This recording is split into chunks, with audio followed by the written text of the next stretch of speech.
Hey everybody in Chalk Bucket Land, I am here with the one and only Andy Petronic. It's impossible. Well, because I was going to say Putrnik, which he does not like. I hate that. Actually, I love that. Please call me that. When you call him Putrnik, he loves it. So listen, I'm sure everybody knows this guy. Did you do it on purpose? As the founder, Putrnik of Jesus CrossFit Los Angeles and the Whole Life Challenge. But you guys, this is a very special month. Cut in the history. Taking this over. In the history of this gym, because this month celebrates the 12th time that we here at CrossFit Los Angeles are doing the Murph Memorial Workout. So we've been doing it so long that Andy forgets actually when we started. We actually started in 2005. But it's Partly because I'm senile and I'm approaching 50.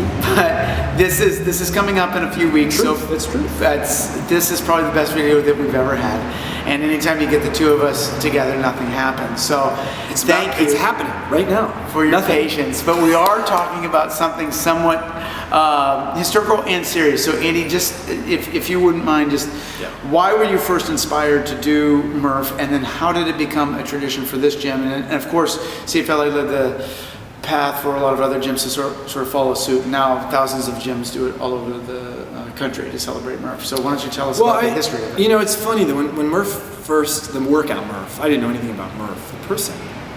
When it was first presented, CrossFit was in the very early stages of doing hero workouts. And they were very, I don't know if Murph was, I know Murph wasn't the first one, but it was certainly in the, I don't know, the way I remember it was in the first 5 or 10. And it was so extraordinary. It was so extraordinarily difficult looking.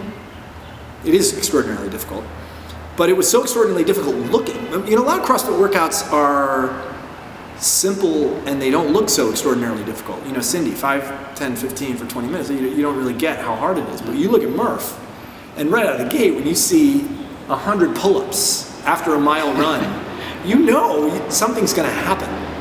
And the thought, you know, I remember my first thought is, I'm going to start with 100 pull-ups, then do 200 push-ups. It just seems impossible. It just seems like silly. And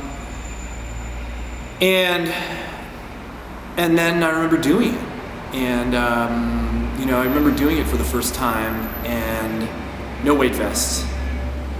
No, I've never gone in rounds. I still haven't gone in rounds, but found that it is doable. I mean, you can finish it.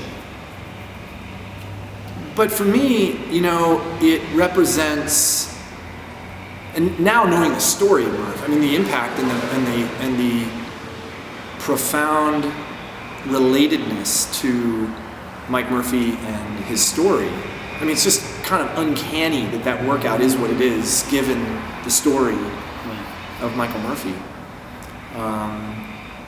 And, you know, for me, it represents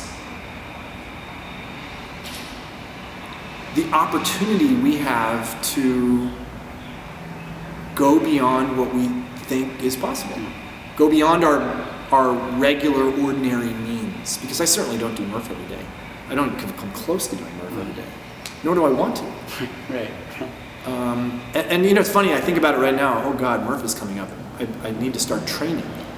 You know, I'm not going to start training. Right. I'm not going to do anything special. I can do Murph. I mean, I've done Murph. I may do a couple extra pull-ups and push-ups, you know, in the days preceding. But I like the opportunity to go above and beyond and to push myself in a way that I don't think I normally do, that I know I normally don't do once a year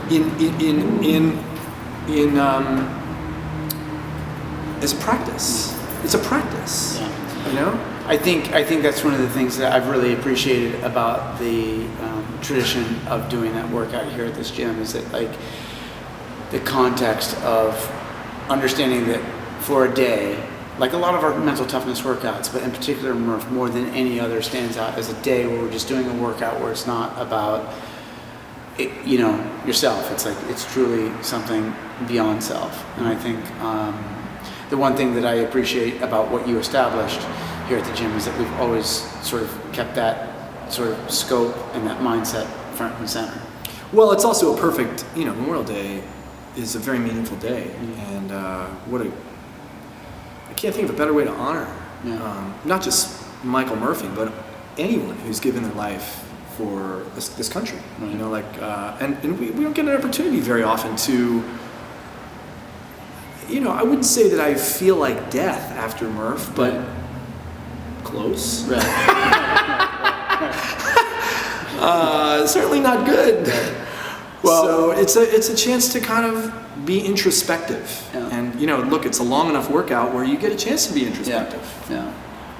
And there's a lot of ways to carve up the workout. If you've been with us any of the last few years, we have, progressed/scaled versions to do. People can do the full version, and there's a million ways to cut it. But as always, we're going to continue maintaining that tradition, and the tradition is probably the deepest in the history of this gym. I don't know if there's anything else that we've done 12 times annually. So if you've got any friends that would like to join us for the celebration of Michael Murphy's life, we're going to be here Memorial Day morning, and I'd encourage you to maybe like Andy, not do anything necessarily special for preparation or train for Murph. That's one of the things about the hero workouts. It's sort of like you suck it up and you do it in a way. And you're prepared appropriately to your level. To your level, and you're prepared for some really difficult stuff, and that's what we do as CrossFitters. So we're certainly going to go beyond ourselves, think beyond ourselves on Memorial Day, and deepen and continue that tradition that Andy set back in 2005 with the handful of students that were students back then. Tronic Fitness. So this month we're celebrating Michael Murphy. I hope to see you all.